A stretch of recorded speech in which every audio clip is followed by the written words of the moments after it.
kita masuk ke segmen yang kedua ya Pak. Em, ini terkait dengan perkembangan teknologi dan inovasi produk fintech Indonesia.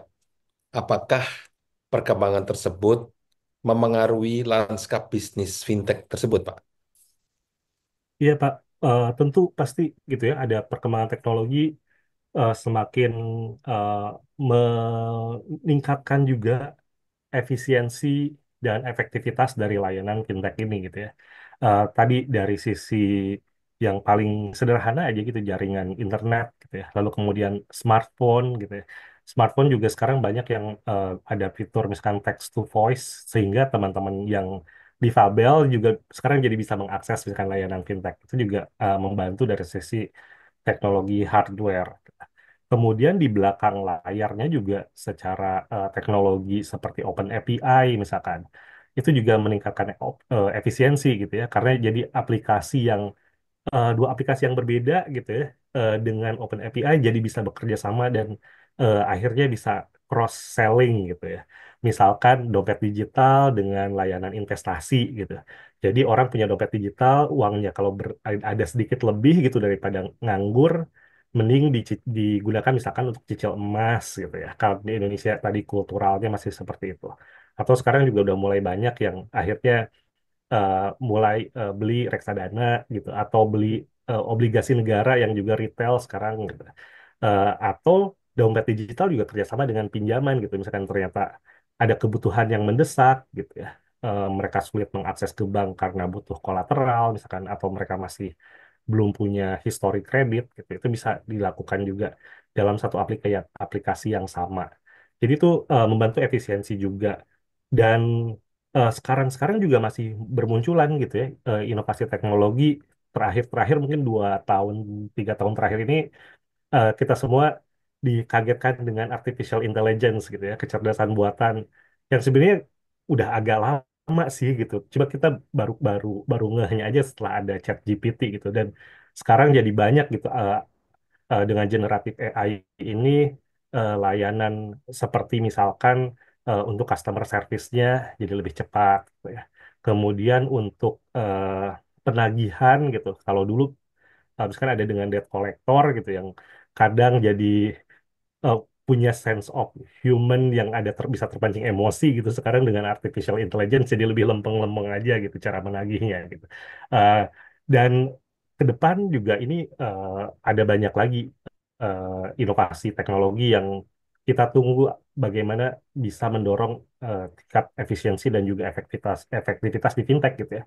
Misalkan dengan blockchain gitu ya. Lalu kemudian digital identity juga yang sekarang udah mulai digunakan untuk misalkan anti fraud gitu ya. Itu ke depan nanti pasti bisa menjadi enabling infrastructure yang lebih banyak lagi untuk industri fintech. Ya. Terima kasih Pak penjelasannya. Eh, itu dari segi ini Pak ya yang mendirikan fintech begitu ya Pak ya, dengan perkembangan teknologi mereka juga jadi right on, mengikuti gitu. Nah, kalau dari sisi pemerintahnya sendiri bagaimana? Bagaimana pemerintah nih Pak ya sebagai regulator itu bisa mendorong inovasi dan pertumbuhan bisnis fintech di Indonesia? Hmm. Dari pemerintah tentu berperan, Pak. Kalau kita di industri fintech itu, eh, stakeholders dari sisi regulator yang terlibat cukup utama itu ada OJK gitu ya, sebagai pengatur pengawas, Bank Indonesia juga sebagai otoritas moneter dan sistem pembayaran gitu ya. Ada eh, Komdigi atau dulu Kominfo gitu yang juga banyak terlibat dalam penyediaan infrastruktur gitu.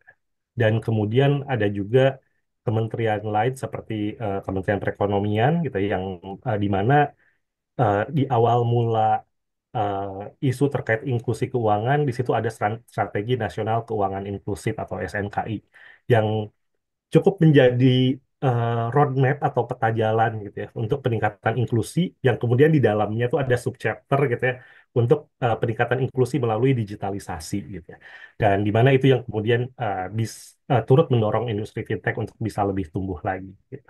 Dan kemudian ada Kementerian dulu Koperasi UMKM gitu, sekarang Kementerian UMKM yang juga ada upaya untuk mendigitalisasi UMKM gitu di sana. Sehingga itu juga menjadi insentif gitu ya bagi industri fintech untuk menjawab tantangan-tantangan tadi gitu. Dan di samping itu eh, tadi sempat saya sebut di awal terkait dengan regulatory sandbox gitu ya. Regulatory sandbox ini sangat membantu sekali. Contohnya regulatory sandbox di OJK gitu ya, eh, yang dimulai di tahun 2018 2019 waktu itu dengan POJK 13 tahun 2018 itu menerima gitu ya inovasi-inovasi baru yang mungkin pada saat itu dinilainya ini aman nggak ya kalau eh, dipakai gitu. Kemudian ada yang mengatur atau enggak. Jadi pada saat itu ada 15 model bisnis fintech baru gitu ya yang pada saat itu masuk ke dalam regulatory sandbox. Mulai dari inovatif credit scoring yang tadi saya sampaikan, bagaimana menilai kelayakan kredit orang di luar data SLIC atau data BI checking gitu. Eh, jadi misalkan kelompok masyarakat yang belum pernah minjem ke bank atau belum pernah punya rekening bank, mereka juga jadi bisa dinilai kelayakan kreditnya dan dapat kredit dari peer-to-peer lending misalkan. Kemudian ada agregasi gitu ya. Bagaimana masyarakat itu jadi bisa memilih layanan keuangan mana yang lebih efisien dan juga lebih sesuai dengan kebutuhannya. Jadi misalkan memilih kartu kredit, gitu. Kartu kredit kan banyak banknya gitu. Dan mungkin orang juga capek kalau ngelihatnya satu-satu gitu setiap bank dicek satu lagi gitu ya. Nah, dengan agregator tuh dalam satu aplikasi atau satu website yang sama mereka bisa membandingkan berbagai jenis eh, apa kartu kredit gitu ya. Mana yang mungkin eh, tingkat bunganya sesuai dengan appetite-nya gitu. Mana yang sifatnya apa tenornya bisa sesuai dengan kebutuhannya gitu. Jadi itu juga membantu. Lalu juga ada inovasi-inovasi lain seperti funding agent, financing agent yang membantu BPR-BPR, gitu. Jadi sifatnya B2B. Eh, yang mungkin BPR secara kapasitas, kapabilitas lebih terbatas dibandingkan bank umum gitu. Mereka juga terbantu dengan adanya layanan fintech sehingga untuk funding agent misalkan membantu BPR-BPR yang di daerah itu bisa dapat funding dari berbagai macam daerah gitu. Biasanya kan BPR itu hanya satu skup lingkup kecil gitu ya.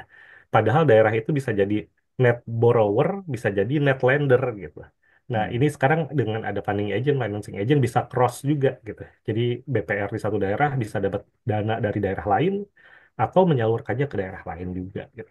Itu yang juga membantu sekali gitu ya dari sisi pemerintah karena memberikan ruang untuk inovasi-inovasi baru ini melakukan uji coba secara terbatas sebelum akhirnya statusnya misalkan menjadi terdaftar atau berizin di regulator. Terima kasih Pak Haris. Nah, ini kan kita tahu Pak, teknologi berkembangnya cepat ya Pak ya.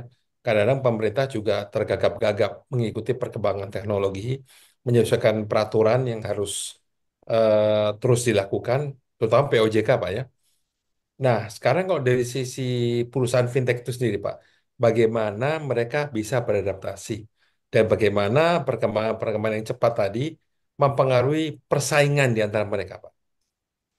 Ya, untuk perusahaan fintech terkait dengan regulasi ini di sisi lain gitu ya, justru fintech itu pengen diregulasi, Pak. Karena regulasi itu kan jadi satu faktor yang cukup meningkatkan trust masyarakat gitu ya. Wah, kalau diawasi OJK atau diawasi BI, masyarakat lebih yakin untuk menggunakan layanan si fintech ini gitu. Dan itu juga yang kami advokasi.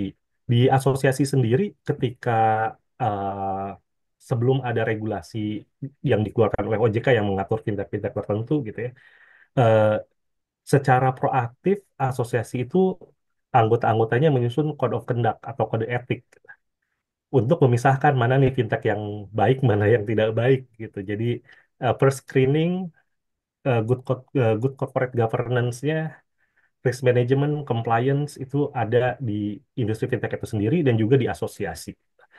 Sebagai contoh, misalkan Pak, ketika eh, GDPR mengeluarkan untuk pelindungan data pribadi di Indonesia, Undang-Undang PDP itu baru muncul di tahun 2022 gitu ya. Di Aptek sendiri, kode etik pelindungan data pribadi dan kerahasiaan data itu udah muncul di tahun 2021. Jadi 1 tahun sebelum undang-undang PDP. Jadi itu juga jadi satu komitmen gitu ya, untuk menjaga. Kemudian adaptasi itu juga dilakukan dengan kolaborasi, gitu. Jadi kemitraan antara fintech, lalu kemudian layanan atau industri jasa keuangan lainnya, perbankan, lalu kemudian pasar modal, asuransi, yang memfasilitasi apa fintech yang memfasilitasi layanan jasa keuangan tersebut itu juga berjalan gitu. Sehingga eh, bagi fintech ini eh, mereka inovasinya bisa berjalan, bisnisnya bisa berjalan. Bagi industri jasa keuangan konvensional atau tradisional itu bank, asuransi, pasar modal, pasarnya juga bisa diperluas dengan lebih efisien gitu ya. Dan bisa menjangkau kelompok masyarakat yang mungkin selama ini tidak tersentuh oleh marketing dari industri atau jasa layanan keuangan konvensional tersebut atau tradisional tersebut.